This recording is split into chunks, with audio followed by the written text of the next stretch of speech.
Bienvenue sur la chaîne Livre Audio Français Complet. Pensez à vous abonner pour ne pas rater les épisodes prochains. Hodges reste assis là. 2 minutes. 4 minutes. 6. 8. Complètement immobile. La lettre à la main et le regard fixé sur le poster d'Andrew Wyeth, accroché au mur. Enfin, il pose les pages sur la table basse et prend l'enveloppe à la place. Le cachet de la poste est celui de la ville, ce qui ne l'étonne guère. Son correspondant veut qu'il sache qu'il n'est pas loin. Ça fait partie de la rigolade. Comme dirait son correspondant, c'est le jeu. De nos jours, il existe de nouveaux composants chimiques et des systèmes de scanners informatiques extrêmement performants pour relever des empreintes. Mais Hodges sait que s'il remet la lettre à la police scientifique, ils n'en trouveront aucune hormis les siennes. Ce type est fou, mais son auto-analyse, petit malin de criminel, est tout à fait exacte. Sauf qu'il a écrit criminel et pas criminel, et qu'il l'a écrit 2 fois. Et aussi, attends une minute, qu'est-ce que t'entends par quand je la remettrai? Hodges se lève, s'approche de la fenêtre, la lettre à la main, et regarde dehors dans Harper Road. La petite Harrison passe en pétaradant sur sa mobilette. Elle est bien trop jeune pour conduire ce genre d'engin, quoi qu'en dise la loi, mais au moins elle porte un casque. La camionnette de Mr. Delis passe en faisant teinter sa clochette. Quand il fait beau, il sillonne l'est de la ville entre la sortie des classes et le crépuscule. Une petite voiture électrique noire se traîne. Les cheveux grisonnants de la vieille derrière le volant sont enroulés dans des bigoudis. Ou est-ce que c'est un homme? Ça pourrait très bien être un homme en robe avec une perruque. Les bigoudis seraient la petite touche finale. C'est ce que le tueur à la Mercedes autoproclamait, sauf qu'il avait raison. C'était la presse et les journaux télévisés, qu'il avait d'abord surnommé ainsi, veut te faire penser. Mais non, pas exactement. Pas ce qu'il veut, mais comment il veut que tu penses. C'est le marchand de glace. Non, c'est l'homme travesti en femme dans la voiture électrique.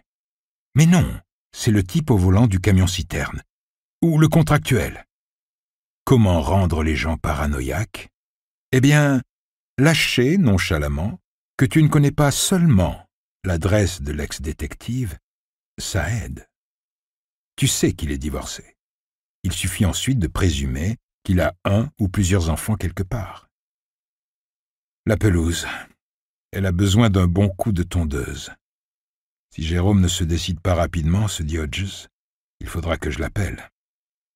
Un enfant ou des enfants? Te leurre pas.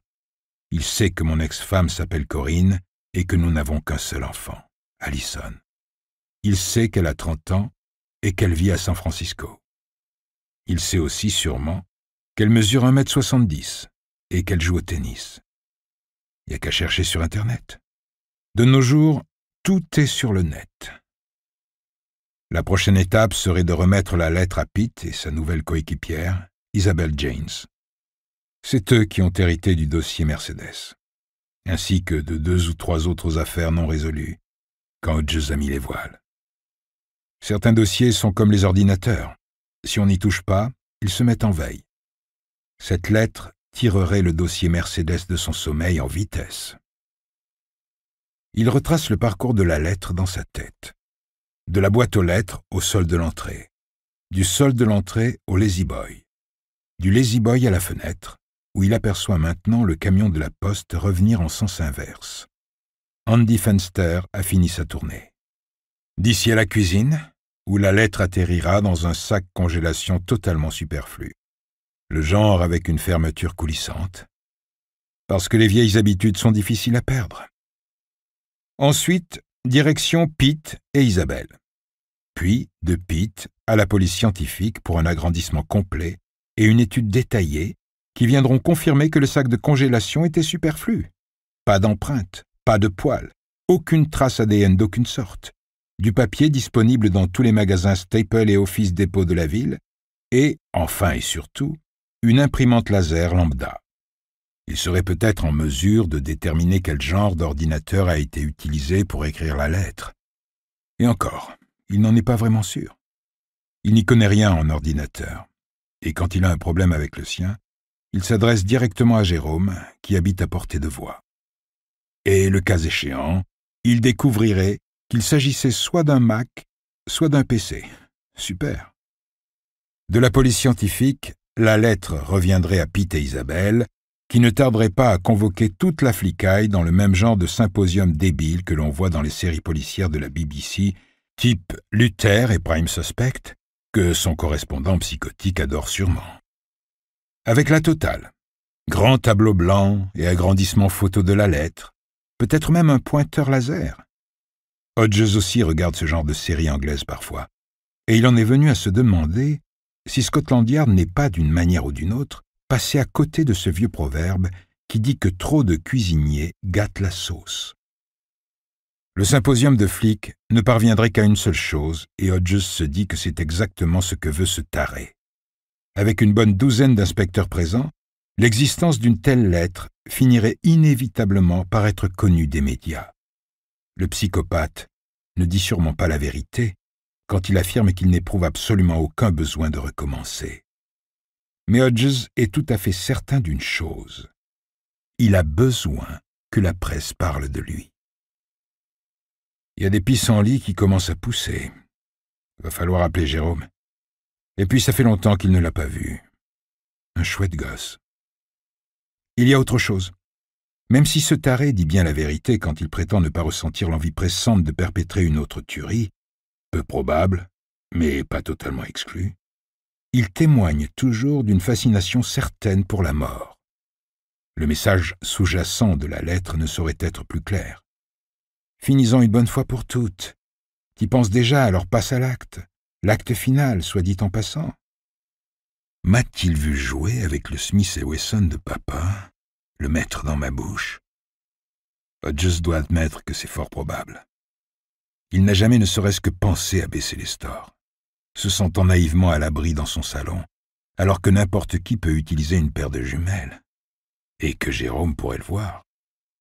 Jérôme, débarquant à l'improviste pour s'enquérir des nouvelles tâches du jour, ce qu'il appelle facétieusement c'est « corvée pour monsieur ». Sauf que si Jérôme l'avait vu faire mumuse avec le vieux revolver, il aurait été terrorisé. Il aurait dit quelque chose. Est-ce que Mr. Mercedes se masturbe vraiment quand il repense à tous ces gens qu'il a écrasés? Au cours de toutes ces années passées dans les forces de police, Hodges a vu des choses dont il n'oserait parler à personne qui ne les aurait également vues. De tels souvenirs toxiques le poussent à croire que son correspondant pourrait très bien dire la vérité, tout comme il dit certainement la vérité quand il affirme ne pas avoir de conscience. Hodges a lu quelque part qu'il y a des puits si profonds en Islande que l'on peut y jeter des cailloux sans jamais les entendre faire plouf.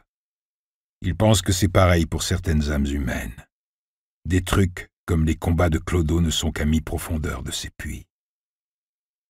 Il retourne à son lazy boy, ouvre le tiroir de la table basse et en sort son téléphone portable.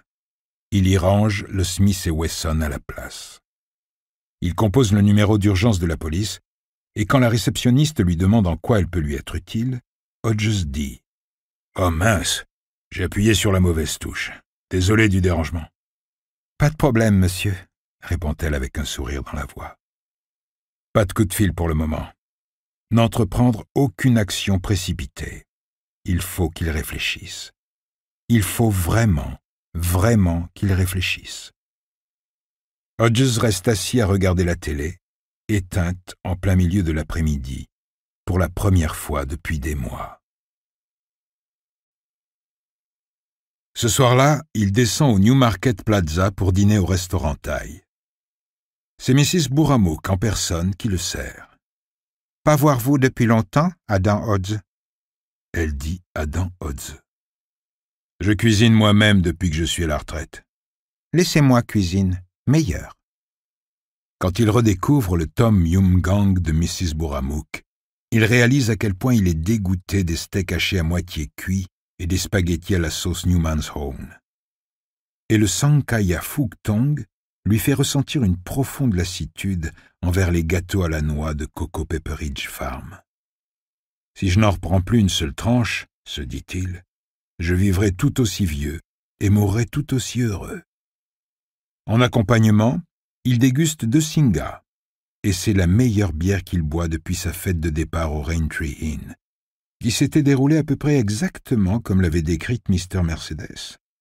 Il y avait même eu une stripteaseuse agitant ses plumes d'apparat, et tout le reste aussi. Est-ce que Mr. Mercedes s'était tapi dans un coin de la pièce?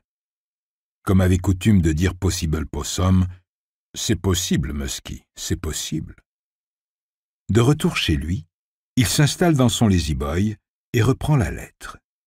Il sait quelle doit être la marche à suivre. S'il ne la remet pas à Pete Huntley, cela va sans dire. Mais il sait aussi qu'après 2 mousses, vaut mieux pas tenter le diable. Il remet donc la lettre dans le tiroir, par-dessus le Smith & Wesson. Il ne s'est finalement pas embêté avec le sac congélation et attaque une autre bière. Celle-ci n'est qu'une Ivory Special, la bière locale, mais elle est tout aussi savoureuse que la Singha. Une fois sa bière descendue, Hodges allume son ordinateur, ouvre Firefox et tape « Sous le parapluie bleu de débit ». Le descriptif en dessous n'est pas très descriptif. Un réseau social intéressant pour des gens intéressants. Il envisage de poursuivre, puis éteint l'ordinateur. Pas ça non plus. Pas ce soir. Il a pris l'habitude de se coucher tard. Ça lui fait moins d'heures passées à se tourner et à se retourner dans son lit, se repassant de vieux dossiers et de malheureuses erreurs. Mais ce soir, il se couche tôt, et il sait qu'il s'endormira presque aussitôt. C'est un sentiment merveilleux. Alors qu'il commence à sombrer, il repense à la façon dont la lettre anonyme de Mr. Mercedes se termine. Ce dernier veut qu'il se suicide. Hodges se demande ce qu'il dirait s'il savait qu'au lieu de ça, il a redonné une raison de vivre à ce bon vieux ex-chevalier de l'ordre et de la paix. Pour l'instant, du moins.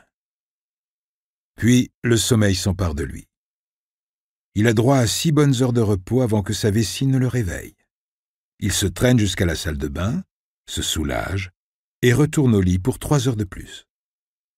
Quand il se lève, le soleil perce à travers les fenêtres et les oiseaux gazouillent. Il met le cap sur la cuisine, où il se prépare un petit déjeuner complet. Il est en train de faire glisser 2 œufs archi-frits dans son assiette, déjà débordante de bacon et de toast, quand il s'immobilise, saisi d'étonnement.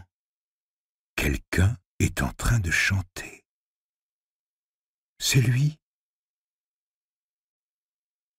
La vaisselle du petit déjeuner expédiée au lave-vaisselle, Hodges se rend dans son bureau pour passer la lettre au peigne fin. C'est quelque chose qu'il a bien dû faire des dizaines de fois par le passé, mais jamais seul. Quand il était flic, Pete Huntley avait toujours été là pour l'aider, et avant Pete, 2 autres coéquipiers. La plupart étaient des lettres de menaces d'ex-maris, d'ex-femmes aussi, 1 ou 2 fois. Aucun enjeu particulier dans celle-là. Certaines, des tentatives d'extorsion de fonds. Des lettres de chantage aussi, une autre forme d'extorsion pour ainsi dire. L'une d'elles avait été celle d'un kidnappeur fort peu imaginatif, demandant une rançon dérisoire. Et enfin 3, 4, avec celle de Mr. Mercedes, celle d'assassins proclamant leur culpabilité.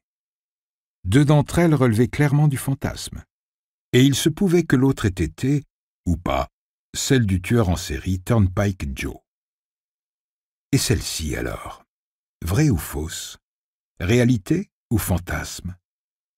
Hodges ouvre le tiroir de son bureau, en sort un bloc-notes à feuilles jaunes, arrache la liste des courses de la semaine dernière, puis il pioche un stylo-bille Uniball dans le pot à crayon à côté de son ordinateur. Il examine d'abord l'histoire du préservatif.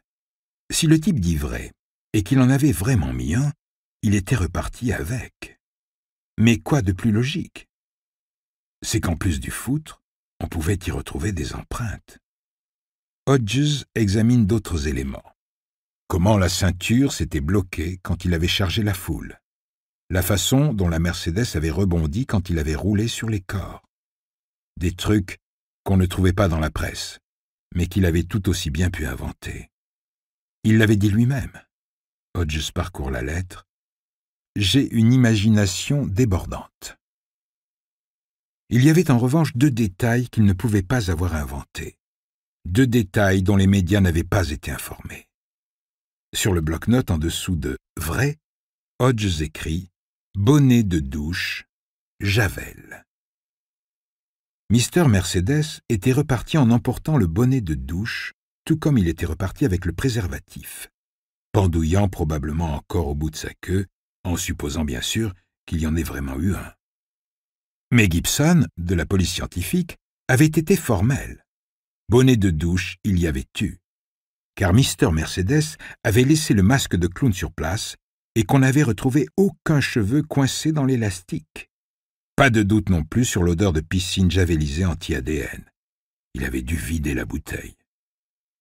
Mais ce ne sont pas seulement les détails, c'est le tout. L'assurance. Il n'y a pas une once d'incertitude dans cette lettre. Il hésite un instant, puis écrit « C'est lui ». Hésite encore, raye « lui » et rajoute « cet enculé ». Ça fait longtemps qu'il n'a pas pensé comme un flic. Et encore plus longtemps qu'il n'a pas fait ce genre de travail. Un travail d'investigation particulier qui ne nécessite ni appareil photo, ni microscope, ni produits chimiques. Mais une fois qu'il se met en selle, il se chauffe vite.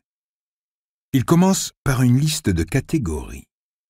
Paragraphe d'une phrase. Majuscule. Guillemets.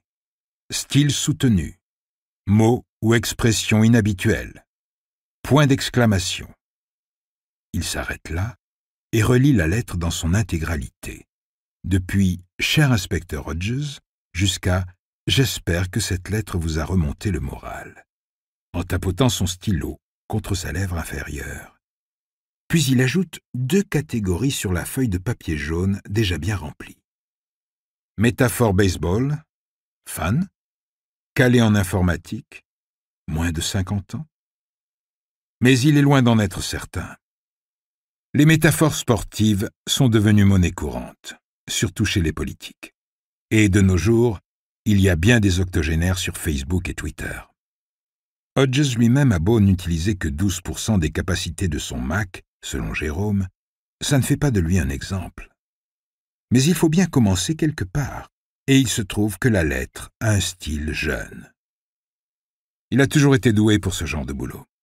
Un don composé de bien plus de 12% d'intuition.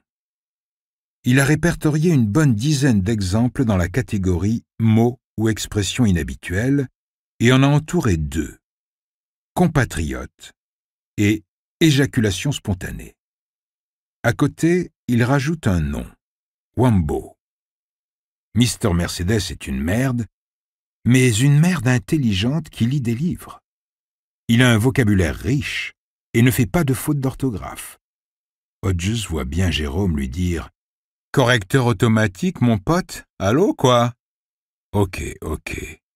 De nos jours, n'importe quelle personne disposant d'un vérificateur d'orthographe automatique peut écrire comme un maître. Mais Mr. Mercedes a écrit Wambo, pas Wombu, ou même Wombo, comme ça se prononce. Le simple fait qu'il ait pensé à mettre le GH muet suggère un niveau d'intelligence assez élevé. Sa lettre n'est peut-être pas du grand art, mais son écriture est bien meilleure que la plupart des dialogues dans des séries comme NCIS ou Bones. Enseignement à domicile, école publique ou autodidacte? Est-ce que ça importe vraiment? Peut-être pas, mais peut-être bien. Expansif, dit-il à la pièce vide. Mais c'est plus que ça. Extraverti. Ce type n'écrit pas pour lui. Il a appris avec les autres, et pour les autres. Une déduction un peu hâtive, mais que corroborent certains artifices de langage. Ce style soutenu. Je tiens tout d'abord à vous congratuler, écrit-il, littéralement résolu une centaine d'affaires. Et, 2 fois, étais-je dans un coin de votre tête? Au lycée, Hodges était abonné au A en littérature, puis au B à la fac. Et il se souvient très bien de cette figure de style, l'anaphore rhétorique. Est-ce que Mr. Mercedes s'imagine que sa lettre sera publiée dans les journaux, qu'elle circulera sur Internet, que des citations seront reprises, non sans un certain respect, au JT de Channel 4 News? Un peu que tu l'imagines, dit Hodges. Il y a un temps où tu lisais tes rédactions en classe. Et t'aimais ça. T'aimais être sous le feu des projecteurs, pas vrai? Quand je te choperai, si je te chope, j'apprendrai que t'étais aussi bon que moi en littérature. Peut-être même meilleur.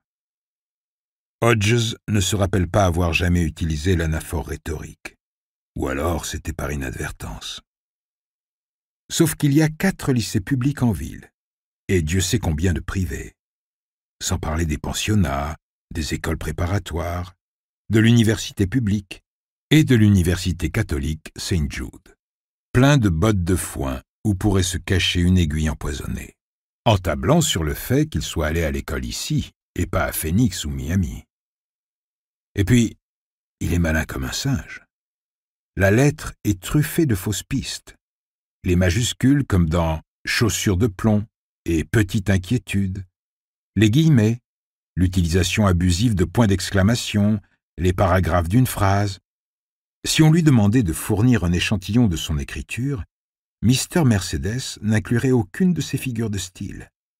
Hodges sait cela aussi bien qu'il sait que son propre premier prénom de malheur est Kermit, comme dans Kermit Frog 19. Mais ce trou du cul n'est pas aussi malin qu'il le croit, car la lettre contient au moins 2 vraies pistes, une brouillée et une limpide. La première piste, la brouillée, est l'utilisation permanente des chiffres pour écrire les nombres.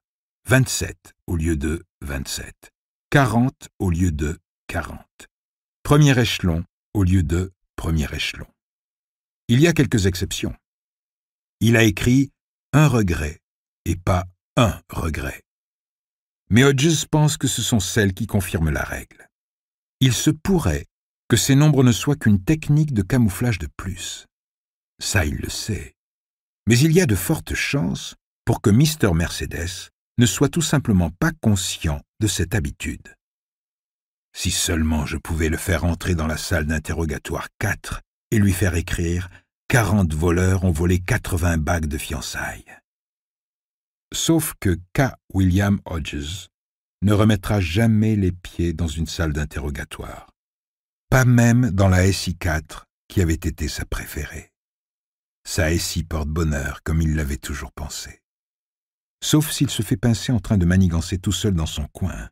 Alors, il sera bon pour s'asseoir du mauvais côté de la table en métal. Bon, ok.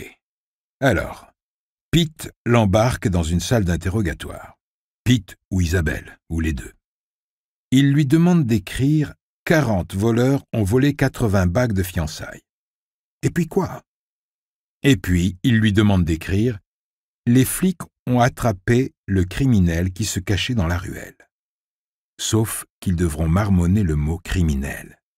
Parce qu'en dépit de toutes ses compétences, Mr. Mercedes croit que le mot pour désigner un criminel est « criminel ». Il croit peut-être aussi que le monde du crime est la criminellerie. Ça n'étonnerait pas Hodges. Jusqu'à l'université, lui-même avait toujours cru que les îles Hébrides s'appelaient les îles Hybrides. « Je le saurai quand je te tiendrai, mon chaton », pense Hodges. Il écrit le mot et l'entoure, encore et encore, l'encerclant. Tu seras le trou du cul qui appelle un criminel un criminel. Il fait le tour du pâté de maison pour se vider la tête, saluant au passage les gens qu'il n'a pas vus depuis longtemps. Plusieurs semaines pour certains. Mrs. Melbourne est en train de faire son jardin, et quand elle le voit passer, elle l'invite à prendre une part de gâteau au café. « Je commençais à m'inquiéter pour vous », dit-elle une fois qu'ils sont installés dans la cuisine. Elle a le regard vif et inquisiteur du corbeau qui vient de repérer un tamia fraîchement écrasé. « J'ai du mal à m'habituer à la retraite. » Il prend une gorgée de café. Il est dégueu, mais bien chaud. « Il y a des gens qui ne s'y habituent jamais, » dit-elle en le jaugeant de ses yeux perçants. « Elle serait pas si mauvaise en salle 4, pense Hodges. » surtout ceux qui ont exercé des métiers psychologiquement durs. Je tournais un peu en rond au début, mais ça va mieux maintenant. Je suis contente de l'apprendre. Est-ce que ce gentil petit nègre travaille toujours pour vous? Jérôme? Oui. Hodges sourit. Il se demande comment réagirait Jérôme s'il apprenait que quelqu'un du quartier l'appelle « ce gentil petit nègre ». Il dévoilerait sûrement ses dents blanches dans un grand sourire et s'exclamerait « Eh ouais, mon frère !» Jérôme essaie « Qu'avez pour missier ?» Le regard déjà tourné vers Harvard. Princeton en second choix. « Il se relâche, ajoute-t-elle. Ça commence à être la jungle chez vous. Un peu plus de café ?» Hodges décline la proposition avec un sourire. Même brûlant, un mauvais café est un mauvais café. De retour à la maison, jambes qui picotent, la tête remplie de bon air frais et la bouche d'un goût de papier journal de fond de cage à oiseaux, cerveau carburant à la caféine. Il va sur le site du journal de la ville et ouvre plusieurs articles sur le massacre du City Center. Ce qu'il recherche n'est pas dans le premier article, publié en une sous un titre choc le 11 avril 2009, ni dans l'article bien plus complet du dimanche 12 avril. Ce qu'il recherche se trouve dans l'édition du lundi, une photo du volant de la voiture abandonnée du tueur. La légende se veut scandalisée. Il s'est bien amusé. Au centre du volant, juste au-dessus du logo Mercedes, est collé un smiley jaune, le genre avec lunettes de soleil et dents blanches.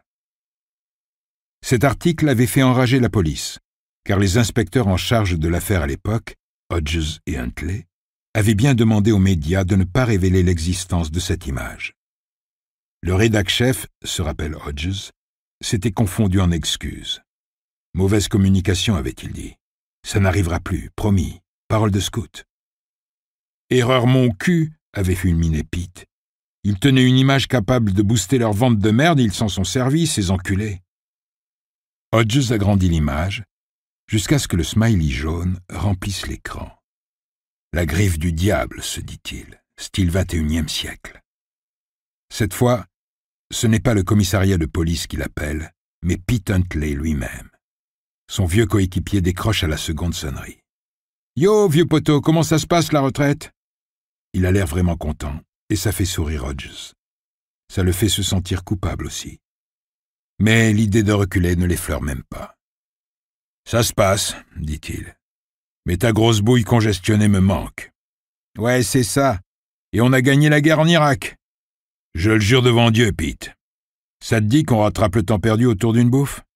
Tu choisis l'endroit, c'est moi qui régale. »« Bonne idée. Mais j'ai déjà mangé aujourd'hui. Pourquoi pas demain ? » Mon emploi du temps est archibouqué. Obama devait passer pour qu'on discute du budget, mais j'imagine que je peux reporter, vu que c'est pour toi. Va te faire foutre, Kermit. Alors que tu me le fais si bien. Leur badinage est un vieux refrain aux paroles simples. Pourquoi pas des Masios ? T'as toujours aimé cet endroit ? Va pour des Masios. Midi ? Ok. T'es sûr que t'as du temps pour une vieille pute comme moi ? Billy, demande même pas.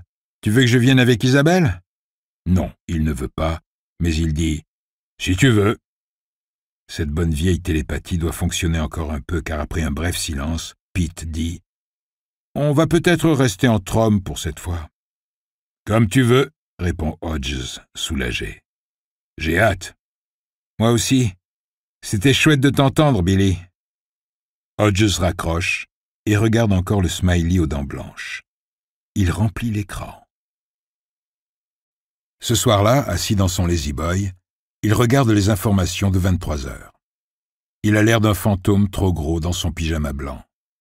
Son crâne luit doucement sous ses cheveux clairsemés. L'explosion de la plateforme Deepwater Horizon dans le golfe du Mexique, où le pétrole continue de se déverser, fait les gros titres. Le présentateur dit que le thon rouge est en voie de disparition et qu'il faudra peut-être toute une génération à l'industrie de la pêche de la Louisiane pour se remettre d'un tel désastre écologique.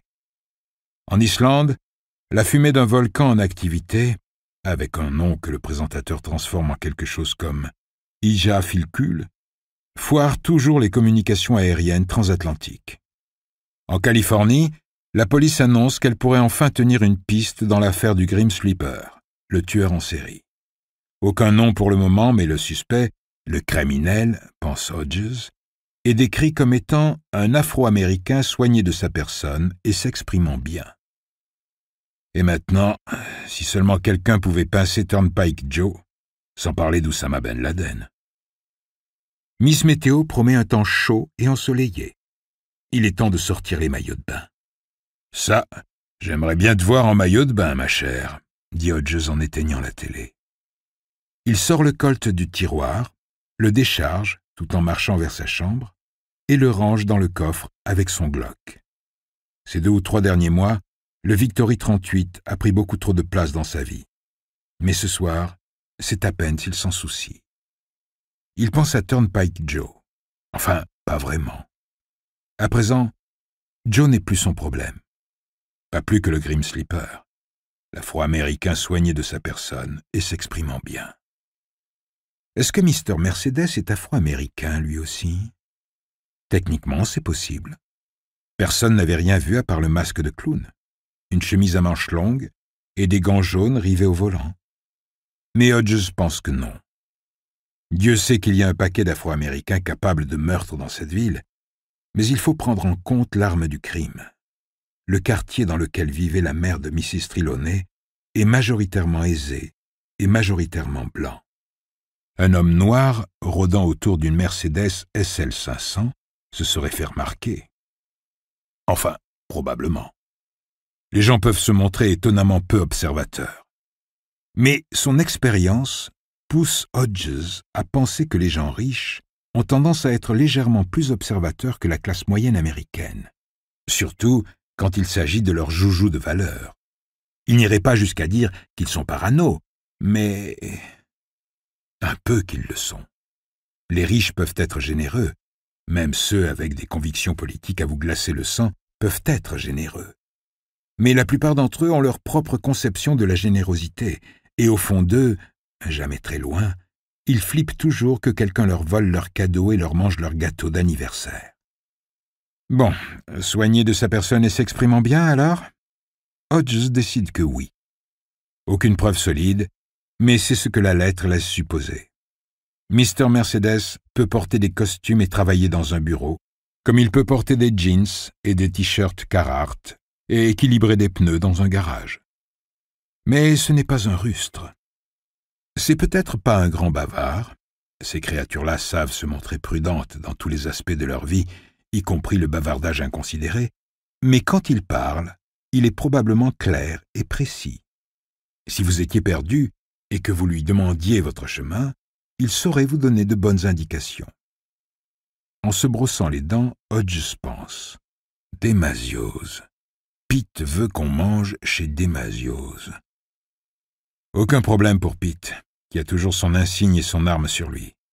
Et apparemment aucun problème pour Hodges, quand ils en avaient discuté au téléphone, parce qu'à ce moment-là, il avait pensé comme un flic, et non comme un retraité qui pèse 13 kilos de trop. Et il n'y aurait probablement aucun problème, en plein jour et tout, mais Demasioz est à la limite de Lowtown, qui n'est pas tout à fait un village de vacances. À un bloc à l'ouest du restaurant, au-delà du pont qui enjambe l'autoroute, la ville n'est plus qu'un terrain vague de parcelles inutilisées et d'immeubles abandonnés. On y vend de la drogue à tous les coins de rue. Le trafic d'armes illégales est en plein essor, et la pyromanie est le sport national. Cependant, le restaurant en lui-même, un excellent boui-boui italien, est un lieu sûr. Le patron a des relations, ce qui revient un peu au même que le parking gratuit au Monopoly.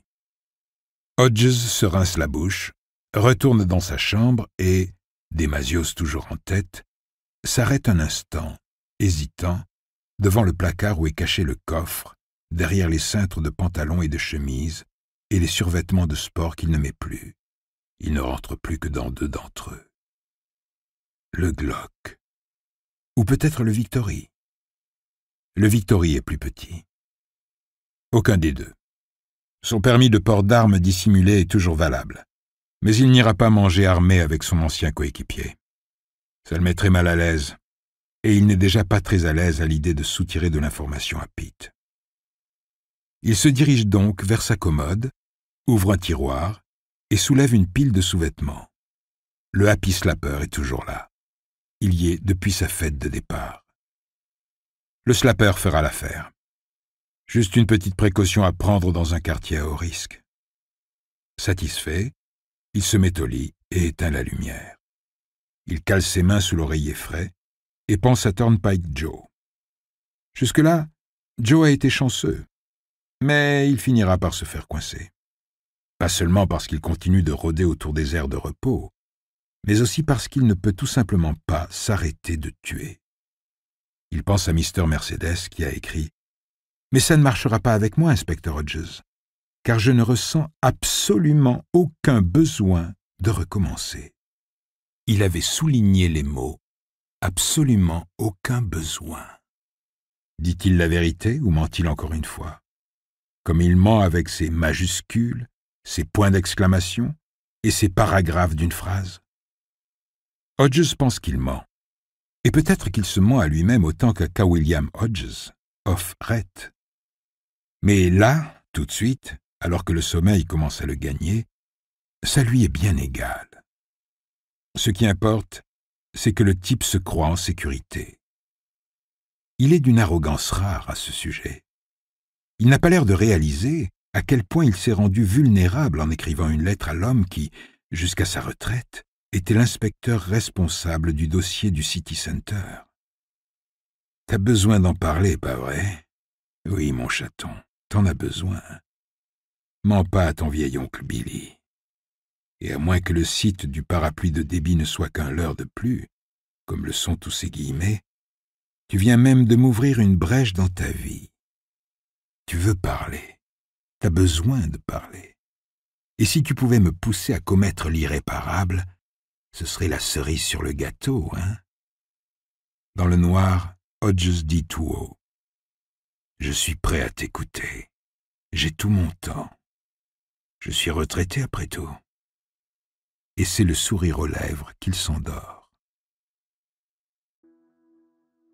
Le lendemain matin, Freddie Linklater fume une Marlboro dehors, assise sur la plateforme de chargement.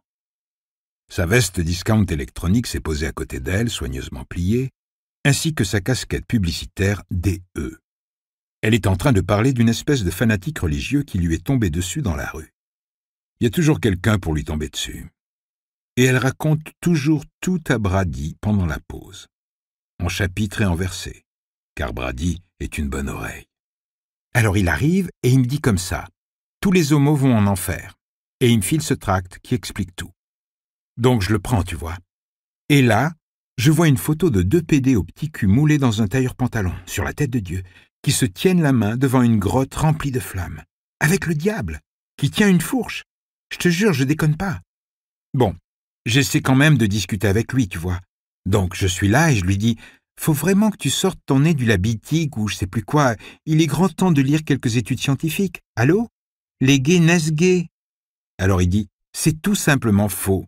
L'homosexualité est un comportement social qui peut être évité. » Non mais j'hallucine, quoi. Sans déconner, c'est une blague ou quoi? Sauf que je dis pas ça, hein. Je lui dis, « Mec, regarde-moi bien. N'aie pas peur, vas-y. Tu vois quoi ?» je lui dis. Et avant qu'il déballe une autre de ses conneries, je dis, « Tu vois un mec, c'est ça que tu vois.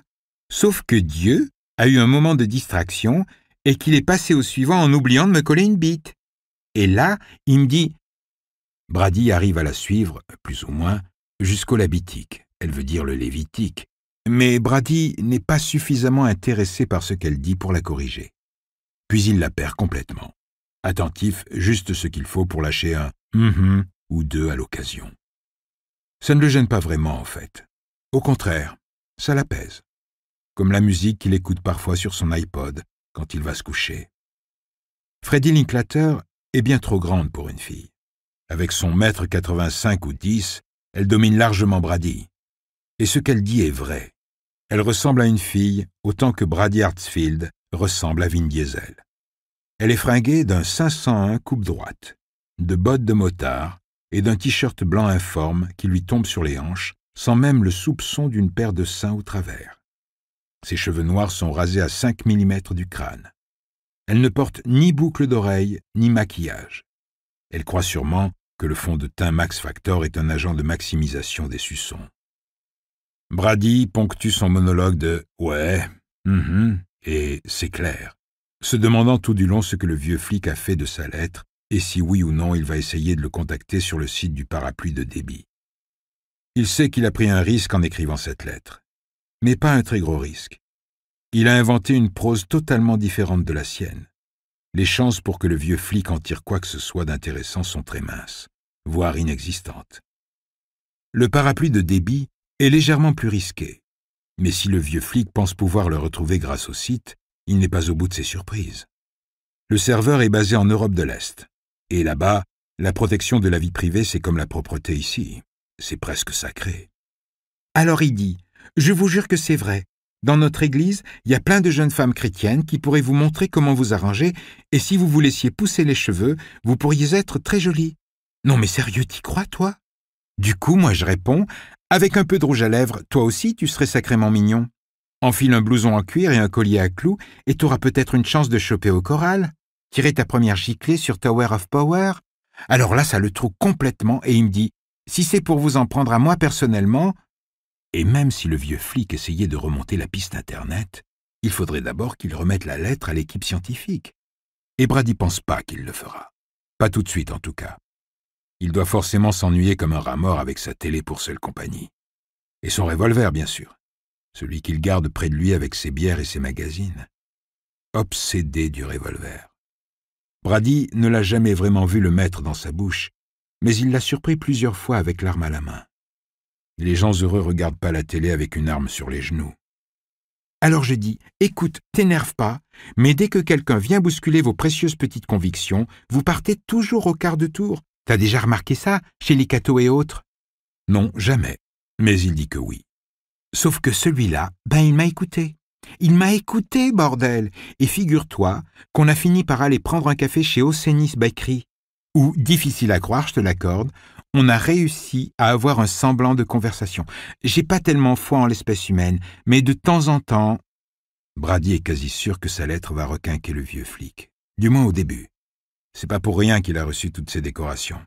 Et il saura certainement lire le message caché qui l'incite à se suicider. Tout comme Mrs. Trelawney s'est suicidée. Caché? Pas tellement. C'était plutôt clair comme message. Brady pense que le flic va d'abord s'emballer. Mais quand ses petites recherches échoueront, la chute sera d'autant plus dure. Puis, quand il mordra à l'hameçon du parapluie de Debbie, à supposer qu'il y morde, ce sera du gâteau pour Brady.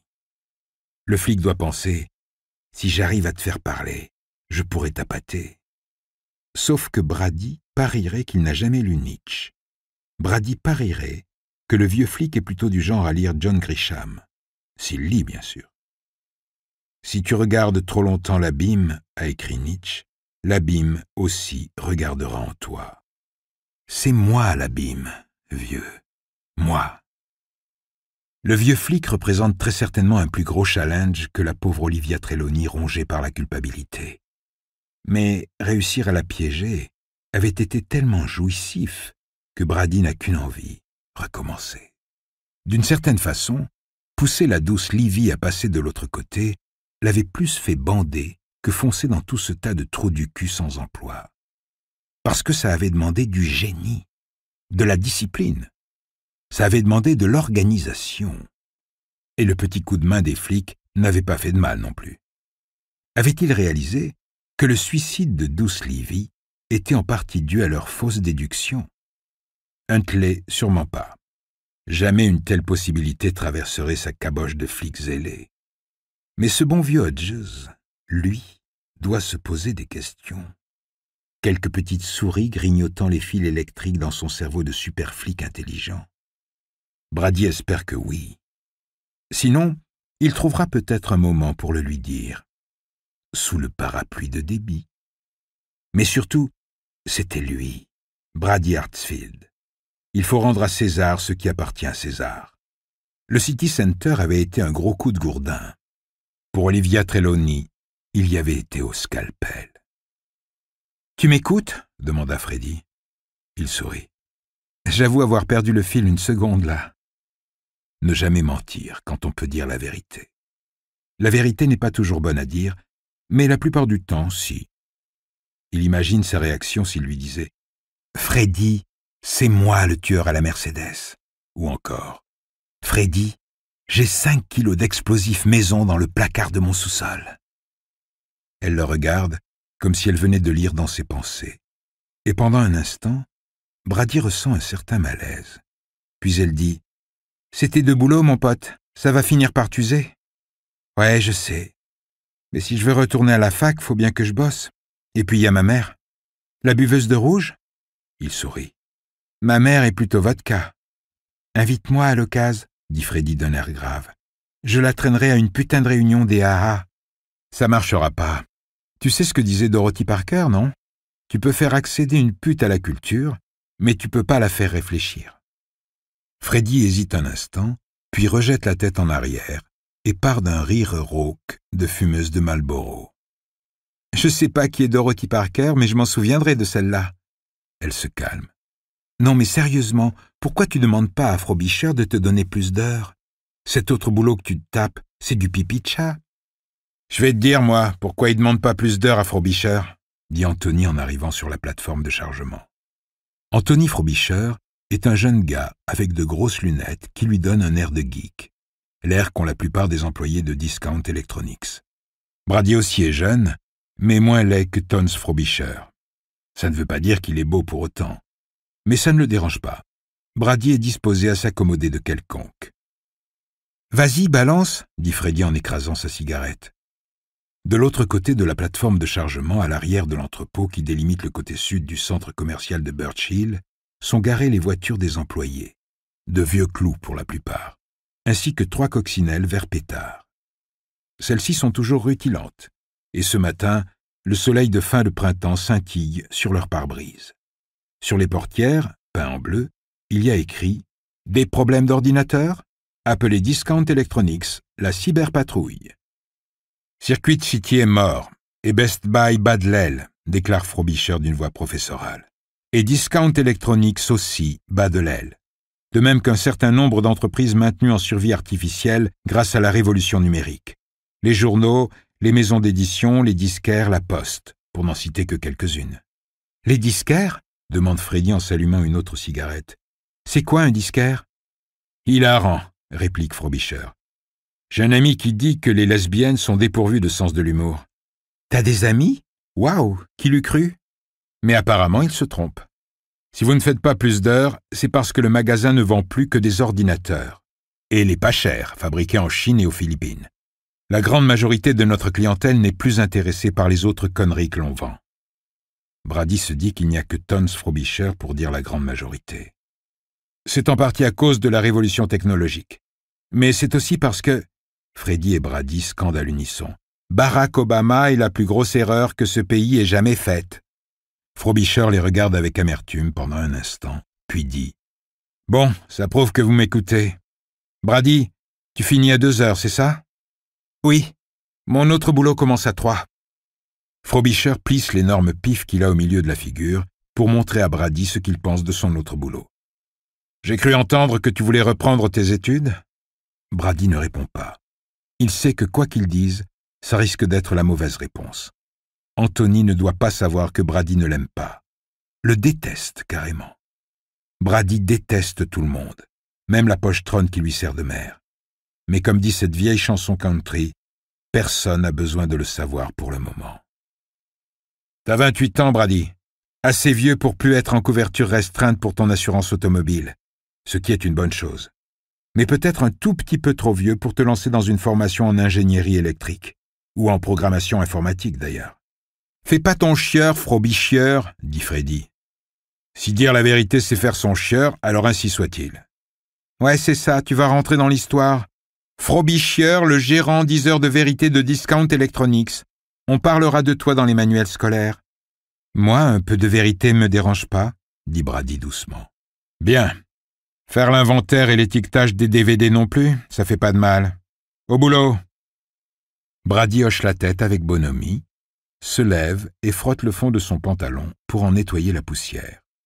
La remise de 50% sur les DVD ne commence que la semaine prochaine.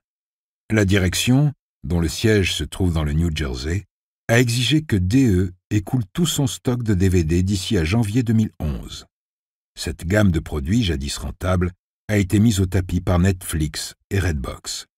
Bientôt, le magasin ne vendra plus que des ordinateurs de bureau, fabriqués en Chine et aux Philippines, et des écrans plats, que peu de gens ont les moyens de se payer en ces temps de profonde récession. « Et toi, dit Frobisher en se tournant vers Freddy, t'as un dépannage à faire ?» Il lui tend un bon de travail rose. Une vieille qu'a l'écran bloqué, d'après ce qu'elle dit. « Bien, mon capitaine, je vis pour servir. » Elle se lève, fait le salut militaire et lui arrache des mains le bon de mission. « Rentre ton t-shirt, mets ta casquette, épargne à ta cliente la vue déplaisante de cette coupe de cheveux bizarre et roule pas trop vite. Chope une autre amende et la vie telle que tu la connais chez Discount Electronics c'est terminé. Ah oui, et aussi, ramasse tes putains de mégots de cigarettes avant de partir. » Il disparaît à l'intérieur avant qu'elle puisse lui rétorquer quoi que ce soit. « Étiquetage de DVD pour toi, mamie avec un clavier rempli de miettes de gâteau pour moi, » dit Freddy en sautant à terre et en mettant sa casquette. Elle plie négligemment le papier en deux et sans même jeter un coup d'œil à ses mégots de cigarettes, s'éloigne vers les coccinelles. Elle prend tout de même le temps de s'arrêter pour se retourner vers Brady, les mains posées sur ses hanches inexistantes. « C'est pas du tout la vie que je m'imaginais avoir quand j'avais 10 ans. »« Moi non plus, » répond Brady calmement. Il la regarde s'éloigner pour voler au secours d'une vieille sûrement en train de devenir dingue parce qu'elle n'arrive pas à télécharger sa recette préférée de tarte aux pommes sans pommes. Cette fois, Brady se demande ce que dirait Freddy s'il lui racontait à quoi ressemblait sa vie quand il était gosse, quand il avait tué son frère et que sa mère avait couvert le crime. Pourquoi elle l'aurait pas fait d'abord? Après tout, c'était son idée à elle.